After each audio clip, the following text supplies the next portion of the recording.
Hello guys, welcome back on my YouTube channel. Ito naman tayo guys, day 4. Ito guys ay naggisa ko ng bawang at sibuyas dito. Chicken po pala to guys. Gagawa tayo ng taco chicken. And then chicken potato. Ayan. Ginisa ko na siya guys. May carrots, may bagdunas. Ayan, ganyan lang po guys ang magiging ang kalalabasan ng ating chicken na nilaga natin. Hinimay-himay natin ng maliliit. Then ilalagay po natin yan sa kubos. Guys, ito yung kubos na gagamitin natin sa chicken tacos. Ayan. Then, maglalagay din tayo ng chicken sa siniya. Ayan, ito siya guys. Nilagay ko na po yung chicken natin sa siniya o sa tray. Then, ito po yung ating potato. Laga na rin po ito guys. Titimplahan lang natin ito ng kaunting asin at saka butter. Then, gagawin natin bilog-bilog. Ipapat. Guys, ito po yung ating chicken siniya. Lalagyan natin ng potato. Ayan, ganyan lang siya guys. Ito, ang potato natin guys, nilaga ko na to. May asin. Nilagyan ko ng butter.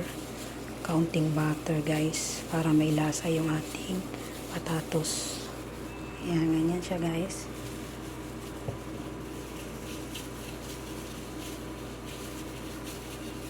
Ayan. Then, lalagyan natin yan guys ng cooking cream. Ayan o.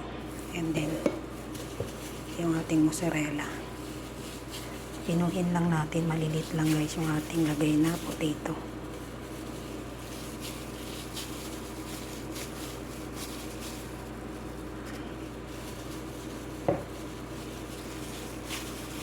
Ayan, ganyan lang siya guys.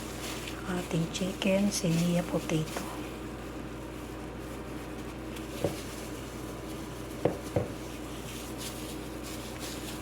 Ayan. Nangarag na naman guys at 4:30 na. Latol na naman ang ating trabaho.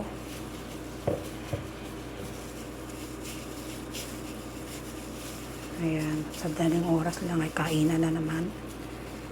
Kaya busy day pag ating Ramadan ay busy.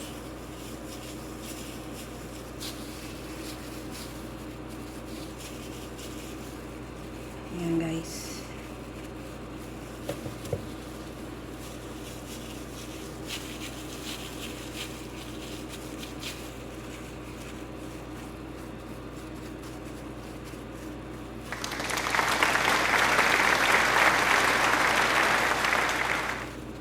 Ayan, ganyan lang siya guys. Then, nalagyan natin siya ng cooking cream. Ayan, bubusan natin guys ng cooking cream. Wow! Ayan, ganyan lang siya guys.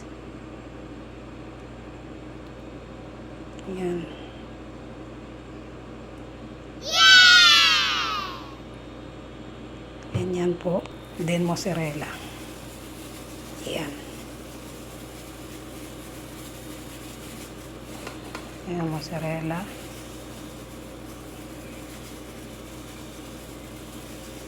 Ganyan siya guys. Then i-oven po yan guys for high. I-high lang natin para pumula rito sa ibabaw at maluto siya. Ayan. Ayan po ang chicken siniya potato. Ayan, oven na natin guys. Ilagay muna natin ang 200 oven bake bago natin i-high. Ayan, 200 Fahrenheit ang ating centimeter ng init. Guys, ito na po yung chicken and mozzarella. Ayan na po guys, oh. So, looks yummy. Ayan, 2 box lang na caramel guys. Tanggalin natin syrup. Yung pinaka-sweet niya, ilalagay natin dito sa ating mga mold o yung ating mga cup glass. Guys, ito po pala yung magiging sweet ng ating caramel. Kung sa Pilipinas ay para siyang leche flan. Ito ngayon ang kanilang leche flan. Ayan, lagyan lang natin yung mga mold ng sweet.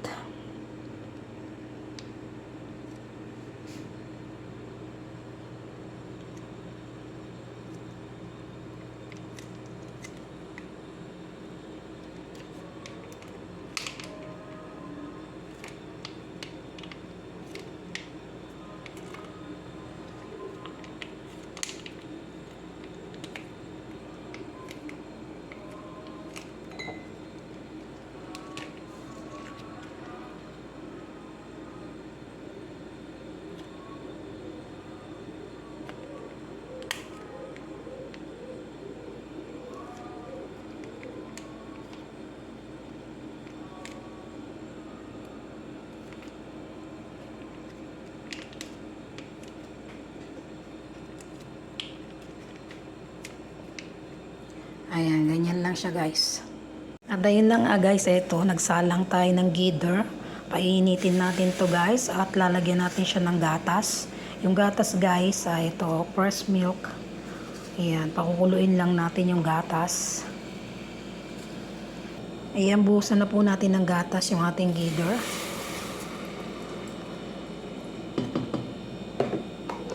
Dito po ay maglagay tayo ng kalahating gather or itong kawali kasirola natin. Kalatiin nyo lang po yung gatas. Ayan. Yan, okay na po yan guys. Kalahati lang. Or maybe this one is 3 cups. 3 cups ng gatas. Ayan, dagdagan pa natin kaunti. Ayan po, pakukuluin lang natin guys yung ating gatas. Saka natin ilalagay yung ating caramel. Ayun na guys, so nakikita nyo na at kumukulo na yung gatas. Lagay na po natin guys yung ating caramel. Ayan, yung dalawang box na ginawa natin.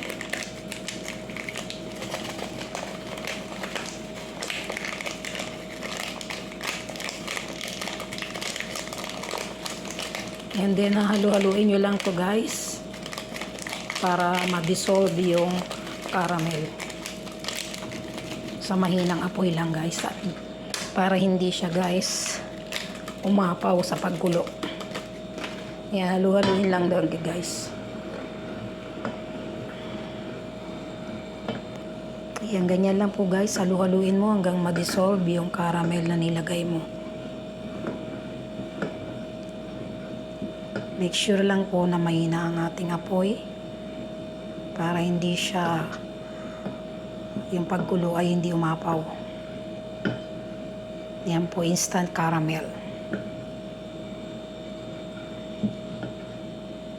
Napaka-easy po to guys. Ito ay pagka-dissolve nito guys, lalagay lang natin sa mga bowl, lalagay na natin sa rep pag medyo napalamig. Ayan o. Patay na natin guys yung apoy niyan at para hindi na siya umapaw. Ganyan lang po yan guys. Basta pagkulo nito guys ay luto na po. At na-dissolve mo na yung caramel lahat. Ayan o.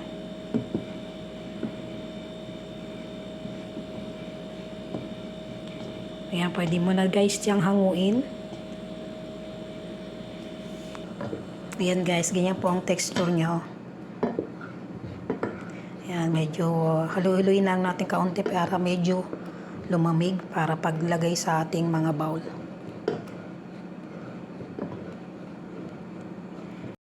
Ayan, neto na siya guys. Ang ating caramel, ilalagay na po natin sa mga bowl. Ayan.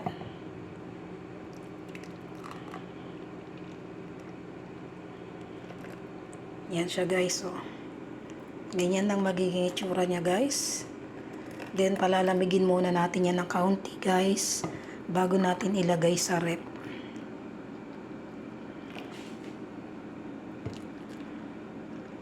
Ito ang ating magiging sweet ngayong day 3 ng Ramadan.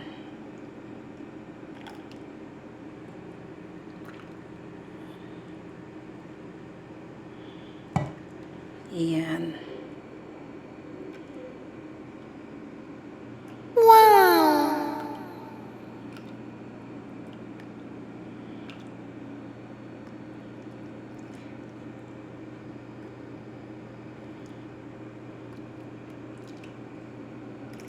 Yan na siya guys, ang ating instant caramel. Ayan. Palamigin muna natin dito guys ng kaunti bago natin ilagay sa refrigerator. Ayan, titigas yan guys. Ayan po ang ating sweet ngayon. Ayan, caramel.